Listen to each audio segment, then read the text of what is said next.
ভাবুন তো, এক মুহূর্তে বদলে গেল পুরো পৃথিবী। একদিকে বিস্ফোরণের খবর, অন্যদিকে সাইবার হামলা, জ্বালানি সংকট, খাদ্যের হাহাকার। প্রশ্ন একটাই, বিশ্বযুদ্ধ হলে কি কোথাও নিরাপদ থাকা সম্ভব?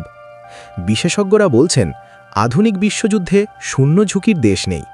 তবে কিছু দেশ আছে যেগুলো ভৌগোলিক অবস্থান, নিরপেক্ষ নীতি ও কম কৌশলগত গুরুত্বের কারণে তুলনামূলকভাবে কম ক্ষতির মুখে পড়তে পারে। প্রথমেই আসি সুইজারল্যান্ডে।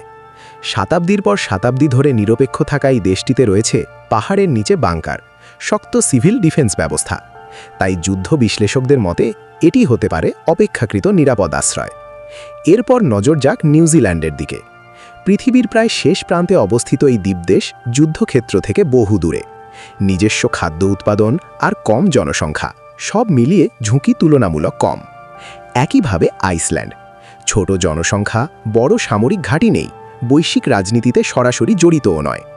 এশিয়ায় তাকালে আসে ভুটানের নাম।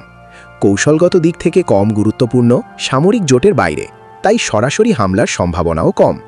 তবে বিশেষজ্ঞদের সতর্কবার্তা স্পষ্ট, যদি যুদ্ধ পারমাণবিক পর্যায়ে যায় তাহলে কোনো মানচিত্রই আর নিরাপদ থাকবে না। তখন প্রভাব পড়বে বিশ্বজুড়ে, খাদ্য সংকট, জলবায়ু বিপর্যয়, স্বাস্থ্য ঝুঁকি। সব শেষে একটাই সত্য, বিশ্বযুদ্ধে টিকে থাকার চাবিকাঠি শুধু দেশ নয়, প্রস্তুতি, সচেতনতা এবং শান্তির পক্ষে অবস্থান।